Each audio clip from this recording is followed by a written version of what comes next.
Uhayyikum tahiyatal islamiyah, tahiyatan min indillah, tahiyatan wassalamatan ar-rabbiyah. Assalamualaikum warahmatullahi wabarakatuh. Alhamdulillahi rabbil alamin. Hamdan kasiran tayyiban mubarakan fi ala kulli halin.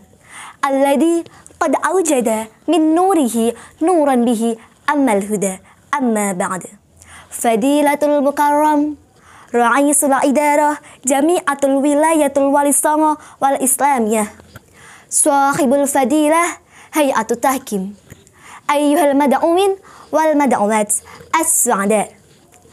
Qabla kulli syai' hayyan nahmadullah ta'ala ala ni'matih allati la yumkinu an nahsiha, la siyama ni'matul qutmah wa hiya ni'matus sihah wal afiyah, hatta yumkinu an nahdura fi hadal majlis.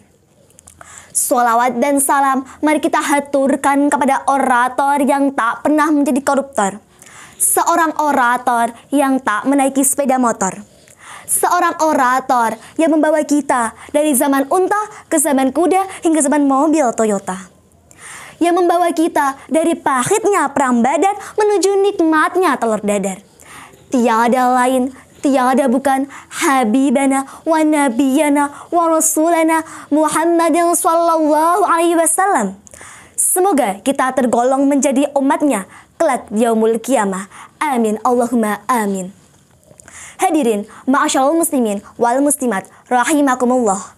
Saya Livia Fatimatuz Zahra akan menyampaikan dakwah yang berjudul Membentuk Generasi Insan Qur'ani. Hadirin, ketahuilah bahwa manusia terbaik dan generasi terbaik adalah mereka yang terdidik dengan Al-Quran. Oleh karenanya Rasulullah Sallallahu Alaihi Wasallam bersabda, sebaik-baik di antara kalian adalah yang belajar Al-Quran dan mengajarkannya. Oleh karenanya manusia terbaik dan termulia tentunya Rasulullah Sallallahu Alaihi Wasallam, karena beliaulah orang yang pertama belajar Al-Quran dan mengajarkannya. Beliau bersabda, Tuhanku telah mendidikku dan sangat baik dalam mendidikku.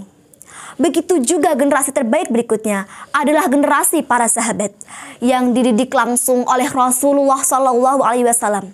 Bahkan Rasulullah memuji mereka, sebaik-baik generasi adalah generasiku, kemudian setelahnya, kemudian setelahnya.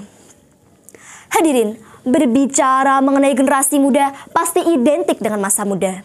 Masa muda merupakan nikmat dari Allah Subhanahu wa Ta'ala, di mana kita sebagai pemuda dianugerahi fisik yang kuat, mata melihat dengan tepat, tangan dapat mengangkat benda yang berat, kaki bisa berlari dengan cepat, wajah tampan atau cantik memikat. Maka gunakanlah wahai pemuda untuk senantiasa taat kepada Allah yang Maha Hebat. Hal ini seirama dengan pendapat salah seorang ulama tafsir Al-Quran, Syekh Abu Al-Fida Ismail bin Hasir Al-Damashqi, dalam kitab tafsirnya Syabba wa huwa quwwatu ba'da tu'ab, yang artinya masa muda merupakan masa yang penuh kekuatan setelah sebelumnya berada pada masa kelemahan. Sehingga pantaslah proklamator kita pernah berkata, give me your 10 so they will shock the world. Berikan aku 10 orang pemuda, niscaya akan ku goncang dunia ini dengannya. Sehingga jelas, sehingga wajar, pemuda memiliki peran penting di maju mundurnya suatu negara. Pemuda merupakan tongkat estafet di masa yang akan datang. Sebagaimana firman Allah dalam Quran surah An-Nisa ayat 9. A'udzu billahi minasyaitonir rajim. Bismillahirrahmanirrahim. Wal yakhshal ladzina law taraku min khalfihim dzurriyyatan dhi'afan khafu 'alaihim falyattaqullaha wal yaqulu qawlan sadida.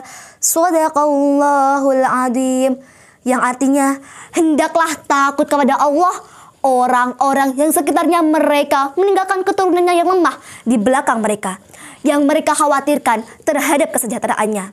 Oleh sebab itu, hendaklah mereka bertakwa kepada Allah dan hendaklah mereka berbicara dengan tutur kata yang benar.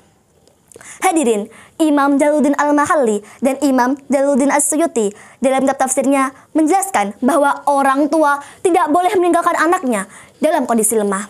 Maksud dari lemah ini tidak hanya dalam aspek ekonomi saja, juga lemah dalam keadaan berakhlak. Oleh karena itu, saya mengajak kepada Bapak, Ibu sekalian untuk menerapkan apa yang Allah lukiskan dalam Quran Surah An-Nisa ayat 9. Lalu apa yang harus kita lakukan sebagai generasi muda seperti saat ini, hadirin? Yang harus kita lakukan adalah rawe-rawe lantas, malam-malam putung, kita rapatkan barisan, kita galakkan amal ma'ruf nahi mungkar. Allahu Akbar. Dan juga pemuda harus memiliki akidah yang kuat. Dr. Yusuf Qaradawi mengatakan bahwa sebuah bangunan yang kokoh dan megah tanpa adanya pondasi yang kuat merupakan suatu hal yang mustahil akan keadaannya. Begitu juga dengan pemuda. Tanpa adanya akidah yang kuat, maka hidupnya akan semakin jauh dari yang diciptakan. Kesimpulannya, dalam menjadikan generasi Qur'ani ialah dengan cara penanaman akidah dan akhlak yang baik dan benar. Karena akidah dan akhlak merupakan kunci utama dari segala tingkah laku, baik tabiat ataupun karakter. Oleh karenanya, pemuda zaman sekarang harus siap tampil di depan. Pemuda harus jadi pelopor, bukan pengekor. Karena bangsa dan negeri ini tidak hanya butuh orang pintar, tapi pemuda yang berotak London dan berhati Masjidil Haram. Syukran kasiran ala ihtimamikum. Wabillahi taufiq wal hidayah wal ridho wal inayah wal afu minkum. Wa akhiru da'wana alhamdulillahi rabbil alamin. Wassalamualaikum warahmatullahi wabarakatuh.